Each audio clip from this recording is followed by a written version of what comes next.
Le sprinter américain Noah Lyles fait encore parler de lui, et cette fois-ci, c'est par rapport encore à une performance en dehors du terrain, puisqu'il a déclaré qu'il comptait se lancer sur le 400 mètres et avoir une vue sur le record du monde du 400. Et vous savez la team, j'aime beaucoup parler d'athlétisme. Le 400 mètres, c'est une course que j'ai moi-même pratiquée, donc je vais donner mon avis, les gens. Sur ce, n'hésitez pas à vous abonner à la chaîne. Mais d'abord, je vais me présenter pour ceux qui ne me connaissent pas.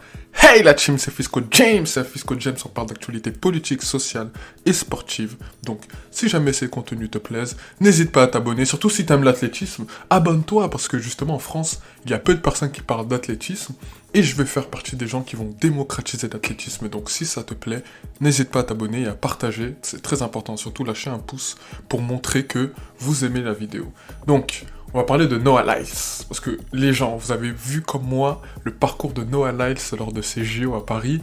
Ça a été catastrophique. En dehors du 100 mètres, course que j'ai d'ailleurs vue, si jamais vous voulez voir, je vous invite à regarder ma vidéo.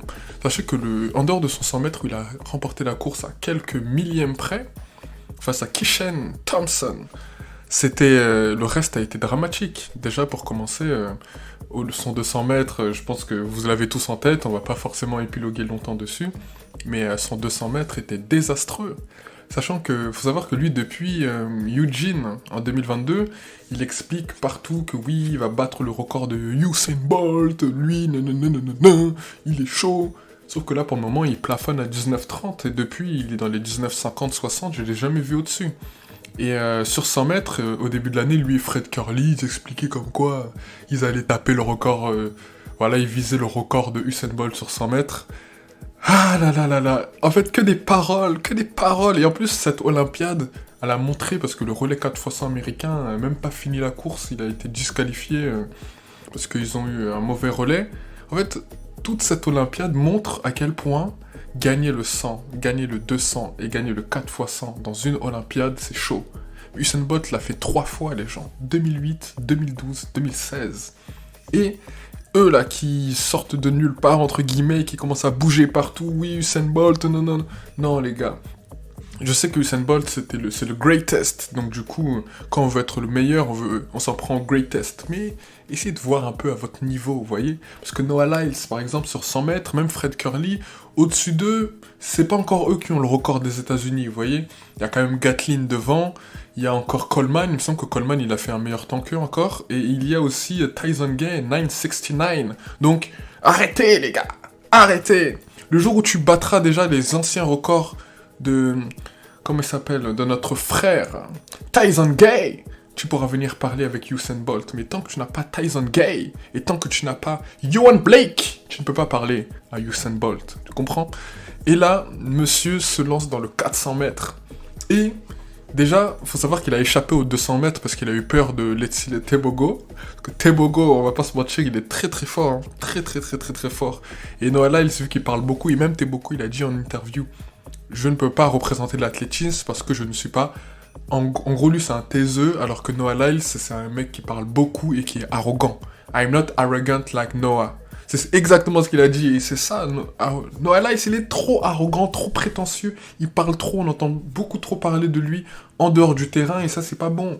Après, c'est vrai que oui, il y a des gens qui vont dire oui, ça rajoute... ça spice un peu le délire, ça permet à l'athlétisme de passer un nouveau palier parce que ça fait une petite dimension télé-réalité dans la sorte, on se dit, oui, on va essayer de voir ce qu'il va faire, sauf que là, c'est trop, là, il parle beaucoup trop et en plus, il concrétise pas par la suite, du coup, ça devient limite gênant, vous voyez. Et Letsile Tebogo, après comment on appelle ça, Attends, j'ai le mot en anglais, mais j'ai pas le mot en français. Son split, pas grave, son tour, sur 4 x 100 mètres, 4 x 400. Il était énorme. Franchement, très fort. Il me semble qu'il a tapé la deuxième meilleure performance de tous les temps sur un split. Je crois qu'il avait fait 43,03 ou un truc comme ça. Et je pense que Noah Lyles, il a dû se dire non, si lui il a réussi à le faire, moi aussi je vais réussir à le faire. Et Noah Lyles, d'ailleurs, j'entendais déjà qu'il voulait se mettre sur le 400. Mais là, il parle de record du monde du 400. Je me dis, tonton. Van Niekerk, qu'il est quand même assez loin. Mais en plus, pas déjà le record des États-Unis, du monde. Même Benjamin. J'ai oublié son prénom, mais Benjamin. Essaye déjà de battre Benjamin sur 400, et après, peut-être on pourra parler de record du monde du 400, tu vois. Mais Noah Lyles, en tout cas vous, la team, dites-moi ce que vous pensez de Noah Lyles. Est-ce que vous pensez qu'il parle trop? Est-ce que vous pensez au contraire qu'il va pouvoir le faire, et que sur 400 mètres, il va pouvoir concurrencer Letsile Tebogo, ou pas? Dites-moi tout dans les commentaires. En tout cas, les gars, si jamais vous avez aimé la vidéo, n'hésitez pas à la liker, à la partager autour de vous. Et voilà, sur ce les gars, peace out.